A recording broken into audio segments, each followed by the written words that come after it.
हम अक्सर कहते हैं, कितना सुंदर फूल है, लेकिन जरा रुककर अपने आप से पूछिए, क्या आपने सच में उसे देखना और कहना दोनों में बहुत अंतर है। अधिकतर लोग फूल को देखते नहीं, बस पहचानते हैं, नाम जानते हैं, रंग जानते हैं और तुरंत फैसला कर लेते हैं, सुंदर है। लेकिन यह सुंदरता असली नहीं होती, यह शब्दों की सुंदरता होती है। जब मन अशांत होता है तो आंखें खुली होकर भी अंधी रहती हैं, और जब मन भरा हुआ होता है तो बाहर की हर चीज बस शोर बन जाती है। आप किसी बगीचे में खड़े हो सकते हैं, सैकड़ों फूलों के बीच, लेकिन अगर भीतर बेचैनी है तो कोई भी फूल आपको छू नहीं पाएगा, क्योंकि सुंदरता आंखों से नहीं, चेतना से दिखाई देती है। जिस दिन मन शांत होता है उसी दिन एक साधारण सा फूल भी अद्भुत लगने लगता है। समस्या फूल में नहीं है, समस्या देखने वाले मन में है। हमने देखना छोड़ दिया है, हम केवल सोचते हैं, तुलना करते हैं और निर्णय सुनाते हैं। यह अच्छा है, यह बुरा है, यह सुंदर है, यह साधारण है, लेकिन यह सब मन के पुराने खांचे हैं। अगर मन में पुरानी उलझने हैं तो नया कुछ भी ताजा नहीं लग सकता। यही कारण है कि आज के समय में सब कुछ होते हुए भी कुछ भी अच्छा नहीं लगता। खाना है लेकिन स्वाद नहीं है, रिश्ते हैं लेकिन अपनापन नहीं है, प्रकृति है लेकिन जुड़ाव नहीं है, क्योंकि मन कहीं और है। मन या तो बीते हुए कल में उलझा है या आने वाले कल की चिंता में। वर्तमान में मन बहुत कम रहता है, और जहां मन नहीं होता वहां जीवन नहीं होता। जब आप फूल के सामने खड़े हैं लेकिन मन मोबाइल में है तो फूल कैसे दिखेगा। जब आप किसी अपने के साथ बैठे हैं लेकिन मन किसी और बात में है तो वह इंसान आपको कैसे महसूस होगा। हमारी सबसे बड़ी समस्या यह नहीं है कि जीवन में सुंदरता नहीं है, समस्या यह है कि हम उपस्थित नहीं हैं, और जहां उपस्थिति नहीं वहां अनुभूति नहीं। सुंदरता एक अनुभव है, विचार नहीं। आप सुंदरता को सोच नहीं सकते, आप उसे जी सकते हैं, लेकिन उसके लिए मन को शांत होना पड़ेगा, और मन तभी शांत होता है जब आप खुद को जानने लगते हैं। जो खुद को नहीं जानता वह दुनिया को सिर्फ सतह से देखता है, वह रंग देखता है, गहराई नहीं। वह शब्द सुनता है, भाव नहीं। खुद को जानना का मतलब है अपने विचारों को देखना, अपने डर को समझना, अपनी बेचैनी को पहचानना। जब आप यह देखने लगते हैं कि मन कैसे भागता है, कैसे प्रतिक्रिया करता है, कैसे तुलना करता है, उसी दिन मन से आपकी दूरी बनने लगती है, और दूरी बनते ही शांति आने लगती है। शांति कोई चीज नहीं जो बाहर से लाई जाए, शांति तो तब प्रकट होती है जब आप भीतर की उलझनों को देखना शुरू करते हैं। फूल तो पहले भी सुंदर था, लेकिन अब आप देखने लगे हैं। अब आप फूल को सिर्फ फूल नहीं देखते, आप उसकी मौन उपस्थिति को महसूस करते हैं। उसका होना आपके भीतर कुछ स्थिर कर देता है। यही असली सुंदरता है, सुंदरता जो आपको शांत कर दे, जो आपको अपने भीतर ले जाए, जो आपको कुछ साबित न करे। आज हम सुंदरता को भी उपयोग की चीज बना चुके हैं। तस्वीर खींची, साझा की, लोगों की प्रतिक्रिया देखी, लेकिन खुद कुछ भी महसूस नहीं किया। अगर सुंदरता सिर्फ दिखाने के लिए है तो वह सुंदरता नहीं, सिर्फ प्रदर्शन है। असल सुंदरता मौन होती है, शांत होती है, और बिना शब्दों के आपको छू जाती है। लेकिन उसके लिए आपको भी मौन होना पड़ेगा। अगर मन में लगातार शोर है तो सबसे सुंदर दृश्य भी थका देने वाला लगने लगता है। इसलिए फूल देखने से पहले खुद को देखना जरूरी है। अपने मन को धीरे से समझना, बिना लड़े, बिना दबाए। बस देखना कि अंदर क्या चल रहा है। यही देखना आपको जीवन से फिर जोड़ देता है, और जब जीवन से जुड़ाव होता है तो साधारण चीजें भी असाधारण लगने लगती हैं। तब चाय का एक घूंट पूरी कविता बन जाता है, तब सुबह की रोशनी उम्मीद बन जाती है, तब एक फूल पूरी प्रकृति का संदेश बन जाता है। अगर आपको यह बातें कहीं भीतर छू रही हैं तो इसका मतलब है आप तैयार हैं देखने के लिए, सिर्फ आंखों से नहीं बल्कि चेतना से। आज की दुनिया में अगर हम थोड़ी देर रुककर अपने आसपास देखें तो एक बात बहुत साफ दिखाई देती है। हर जगह दिमाग हावी है, हर निर्णय, हर रचना, हर अभिव्यक्ति दिमाग से निकल रही है। सोच, गणना, तुलना और दिखावे ने मन की जगह ले ली है। इसी कारण आज की ज्यादातर कलाओं में गहराई कम और शोर ज्यादा दिखाई देता है। आंखें चकाचौंध से भर जाती हैं, लेकिन मन खाली ही रह जाता है। देखने में सब कुछ भव्य लगता है, पर भीतर कुछ भी नहीं हिलता। असल में जब इंसान लगातार दिमाग में ही जीता रहता है तो वह मन से कट जाता है, और जब मन से रिश्ता टूट जाता है तब सच्ची रचनात्मकता जन्म नहीं ले सकती, क्योंकि रचनात्मकता सोच से नहीं, अनुभव से आती है। दिमाग सवाल पूछता है, मन महसूस करता है। दिमाग योजना बनाता है, मन प्रवाह में बहता है। दिमाग नियंत्रण चाहता है, मन स्वतंत्रता चाहता है। जब कला दिमाग से पैदा होती है तो वह चालाक हो जाती है। वह लोगों को प्रभावित करना चाहती है, चौंकाना चाहती है, वाहवाही चाहती है। लेकिन जब कला मन से पैदा होती है तो वह छू जाती है, बिना कुछ कहे बहुत कुछ कह जाती है। पुराने समय की किसी रचना को देखिए, वह चाहे गीत हो, चित्र हो, कहानी हो या मूर्ति, उसमें शोर नहीं होता, फिर भी वह वर्षों तक जीवित रहती है, क्योंकि उसमें बनाने वाले का मन जुड़ा होता है, उसकी पीड़ा, उसका प्रेम, उसकी चुप्पी, उसका सच जुड़ा होता है। आज की दुनिया में सब कुछ तेज हो गया है। जल्दी बनाओ, जल्दी दिखाओ, जल्दी पसंद बटोर लो। ऐसे में रचना भी उपभोग की वस्तु बन गई है। वह टिकने के लिए नहीं, बस चलने के लिए बनाई जा रही है। जब इंसान मन से बाहर नहीं आता, तब वह बस नकल करता है। वही रंग, वही शब्द, वही ढांचा, वही भाव। बाहर से सब नया लगता है, पर भीतर से सब पुराना होता है। सच्ची सुंदरता वहां होती है जहां बनावट नहीं होती, जहां बनाने वाला खुद को छुपाने की कोशिश नहीं करता, जहां दिखाने की भूख नहीं, बल्कि व्यक्त होने की ईमानदारी होती है। आज अगर आपको लगता है कि कलाओं में सुंदरता घट रही है, तो यह केवल आपकी कल्पना नहीं है। यह इस बात का संकेत है कि हम धीरे धीरे अपने मन से दूर होते जा रहे हैं। मन से दूर होना मतलब अपनी संवेदनशीलता से दूर होना। मन से दूर होना मतलब भीतर की आवाज को अनसुना करना। मन से दूर होना मतलब केवल साबित करने में जीना। और जब साबित करना जीवन का केंद्र बन जाता है, तब अभिव्यक्ति मर जाती है। कला कभी भी साबित करने के लिए नहीं होती, वह तो बस बहने के लिए होती है। जैसे नदी बहती है, जैसे हवा चलती है, जैसे फूल खिलता है। सोचिए, फूल कभी यह नहीं सोचता कि लोग उसे पसंद करेंगे या नहीं, वह बस खिलता है, और इसी कारण वह सुंदर होता है। जब इंसान भी इसी तरह मन के स्तर से जीता है, तो उसकी हर अभिव्यक्ति सुंदर हो जाती है। चाहे वह बोल रहा हो, लिख रहा हो, बना रहा हो या बस चुप बैठा हो। आज जरूरत इस बात की नहीं है कि हम और ज्यादा सोचें, जरूरत इस बात की है कि हम और गहराई से महसूस करें। दिमाग आपको आगे ले जा सकता है, पर मन आपको पूरा कर सकता है। अगर आप चाहते हैं कि आपकी रचनात्मकता सच्ची हो, तो पहले अपने मन से दोबारा जुड़िए। अपनी गति धीमी कीजिए, तुलना छोड़िए, दूसरों जैसा बनने की कोशिश छोड़िए। जब आप अपने भीतर उतरेंगे, तब जो निकलेगा वही असली होगा। और असली चीज कभी भी शोर नहीं करती, वह बस मौजूद रहती है। क्या आपको भी लगता है कि आज की कलाओं में सुंदरता घट रही है, या फिर हमने महसूस करना कम कर दिया है? आज मैं बस आपको याद दिलाने आया हूं, याद दिलाने कि आप कौन हैं, आप क्या हैं, और आप अभी क्या कर रहे हैं। आप अभी यह वीडियो देख रहे हैं, आप सुन रहे हैं, आप सांस ले रहे हैं, आप मौजूद हैं।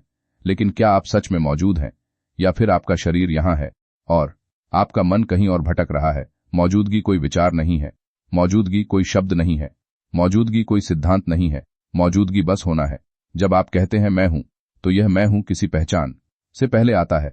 मैं बेटा हूं, मैं बेटी हूं, मैं गरीब हूं, मैं अमीर हूं, मैं दुखी हूं, मैं खुश हूं। इन सब से पहले एक सरल सच्चाई है, मैं हूं।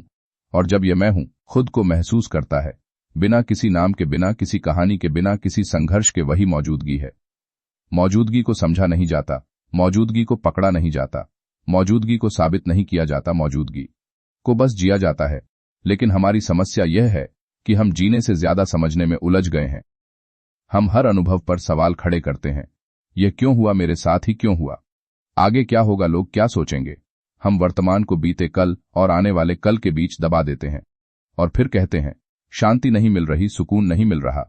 लेकिन सुकून कभी खोजने से नहीं मिलता। सुकून तब मिलता है जब खोज बंद हो जाती है। ध्यान दीजिए, जब आप किसी बच्चे को देखते हैं, वह अभी में जी रहा होता है। उसे यह चिंता नहीं होती कि कल क्या होगा, उसे यह शर्म नहीं होती कि लोग क्या कहेंगे। वह हंसता है, रोता है, खेलता है, और फिर अगले ही पल सब भूल जाता है। क्यों? क्योंकि वह मौजूद है। हम बड़े होकर समझदार नहीं होते, हम बड़े होकर ज्यादा सोचने वाले हो जाते हैं। सोच अपने आप में गलत नहीं है, लेकिन जब सोच जीने से ज्यादा हो जाए, तो जीवन एक बोझ बन जाता है। आपने कभी ध्यान दिया, जब आप किसी सुंदर दृश्य को देखते हैं, तो कुछ पल के लिए आप चुप हो जाते हैं। उन पलों में कोई सवाल नहीं होता, कोई चिंता नहीं होती, बस देखने का एहसास होता है। वही मौजूदगी है। जब आप गहरी सांस लेते हैं और उसे महसूस करते हैं, तो उस पल आप कहीं और नहीं होते, आप यहीं होते हैं। मौजूदगी का मतलब सब छोड़ देना नहीं है। मौजूदगी का मतलब है जो है उसे पूरी तरह स्वीकार करना। दुख है तो दुख को महसूस करना बिना भागे, खुशी है तो खुशी को जीना बिना डर के। हम अक्सर दुख से भागते हैं और खुशी को पकड़ने की कोशिश करते हैं, लेकिन दोनों ही क्षणिक है। जो स्थायी है वह है होने का एहसास। जब आप यह स्वीकार कर लेते हैं कि इस पल जो है वही पर्याप्त है, तो भीतर एक गहरी शांति उतरती है। यह शांति बाहर से नहीं आती, ये भीतर से प्रकट होती है। और यह शांति किसी उपलब्धि पर निर्भर नहीं करती, यह शांति आपके होने से आती है। आपको बेहतर बनने की जरूरत नहीं, आपको बदलने की जरूरत नहीं, आपको बस इस पल में पूरी तरह उपस्थित होने की जरूरत है। अभी इस क्षण आप सुन रहे हैं, बस सुनिए, सांस अंदर जा रही है, सांस बाहर आ रही है, बस इसे महसूस कीजिए, कोई प्रयास मत कीजिए, कोई तकनीक मत अपनाइए, बस हो जाइए। जब आप होना सीख जाते हैं तो जीवन अपने आप सरल हो जाता है, तब रिश्ते बोझ नहीं लगते, तब जिम्मेदारियां डर नहीं बनती, क्योंकि तब आप जीवन से लड़ नहीं रहे होते, आप जीवन के साथ बह रहे होते हैं। तो आज मैं आपसे एक ही सवाल छोड़ता हूं, क्या आप समझने में ज्यादा उलझे हैं या जीने के लिए तैयार हैं? अगर भगवान परफेक्ट हैं तो क्या उन्हें भी विकास की जरूरत है? यह सवाल सुनने में छोटा लगता है, लेकिन इसके भीतर छिपा हुआ अर्थ बहुत गहरा है। ज्यादातर लोग भगवान को पूर्ण मानते हैं, और जब हम पूर्ण कहते हैं तो हमारे मन में एक तस्वीर बनती है कि अब उसमें कुछ बदलने की जरूरत नहीं है, कुछ सीखने की जरूरत नहीं है, कुछ बढ़ने की जरूरत नहीं है। लेकिन यहीं पर हमारी सोच सीमित हो जाती है, क्योंकि हम जिस विकास को समझते हैं वह समय के भीतर होने वाला विकास है। आज से कल, कल से परसों, बचपन से जवानी और जवानी से बुढ़ापा। हमारा दिमाग हर चीज को शुरुआत और अंत के बीच की यात्रा के रूप में देखता है। हम जो भी देखते हैं उसे एक प्रक्रिया मान लेते हैं। लेकिन क्या सच में हर सत्य प्रक्रिया होता है, या कुछ सत्य ऐसे भी होते हैं जो समय से परे होते हैं? यहीं से यह समझना जरूरी हो जाता है कि परफेक्ट होने का मतलब रुका हुआ होना नहीं है, परफेक्ट होने का मतलब अपरिवर्तनीय होना नहीं है। हमने अपने जीवन में देखा है कि सबसे सुंदर चीजें लगातार बदलती रहती हैं।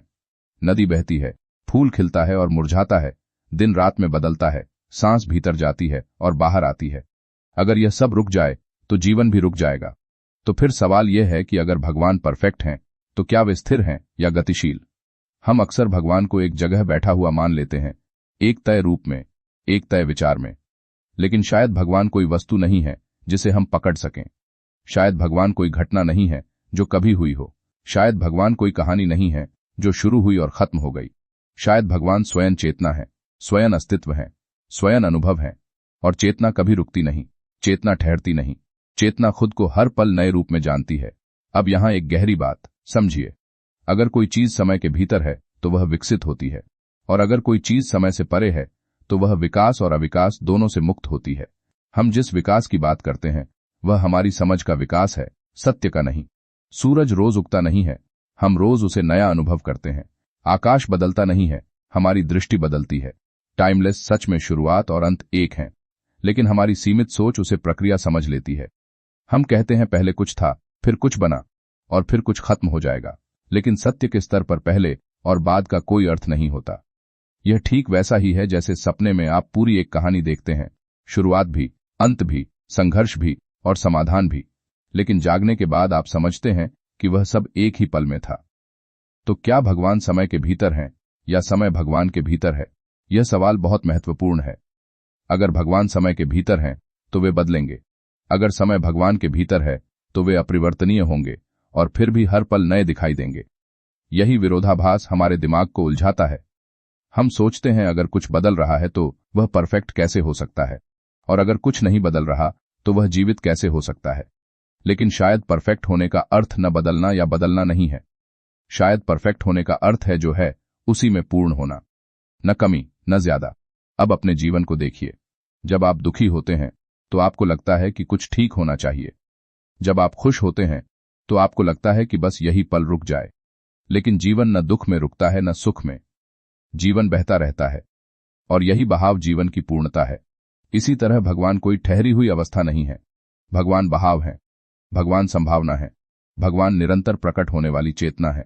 इसलिए यह कहना कि भगवान को विकास की जरूरत है या नहीं है, दोनों ही अधूरी बातें हैं, क्योंकि विकास समय के भीतर होता है और सत्य समय से परे होता है। हमारे लिए विकास जरूरी है क्योंकि हम भूल जाते हैं, हम भटक जाते हैं, हम अपने ही केंद्र से दूर चले जाते हैं। लेकिन चेतना कभी अपने से दूर नहीं जाती, वह केवल अनुभव बदलती है, स्वरूप नहीं। जब आप यह समझने लगते हैं तो जीवन के कई सवाल अपने आप शांत हो जाते हैं। आप भगवान को आसमान में ढूंढना छोड़ देते हैं, आप भगवान को किताबों में सीमित करना छोड़ देते हैं, आप भगवान को डर और लालच का विषय बनाना छोड़ देते हैं, और आप भगवान को अपने अनुभव में महसूस करने लगते हैं। यही कारण है कि संत कहते हैं कि सत्य को जाना नहीं जाता, जिया जाता है। अगर यह विचार आपके मन को छू रहा है, अगर आप ऐसे ही गहरे लेकिन सरल विचारों को समझना चाहते हैं, तो अभी क्रिएटिव दिमागी सोच चैनल को सब्सक्राइब करें। यह चैनल आपको कुछ मानने के लिए नहीं कहता, यह चैनल आपको सोचने के लिए प्रेरित करता है। अब अंत में एक छोटा सा चिंतन। अगर भगवान परफेक्ट हैं, तो वे किसी लक्ष्य की ओर नहीं जा रहे, और अगर वे कहीं नहीं जा रहे, तो वे हर जगह पहले से मौजूद हैं, और अगर वे हर जगह मौजूद हैं, तो उन्हें बनने की जरूरत नहीं, वे हैं। और जब आप इस होने को अपने भीतर महसूस करते हैं, तो आप समझते हैं कि विकास बाहर नहीं है, विकास समझ में है। यही समझ आपको धीरे धीरे शांति की ओर ले जाती है। इस वीडियो को अंत तक देखने के लिए धन्यवाद। इसे साझा करें उन लोगों के साथ जो सोचने से डरते नहीं हैं, और एक बार फिर क्रिएटिव दिमागी सोच चैनल को सब्सक्राइब करना न भूलें।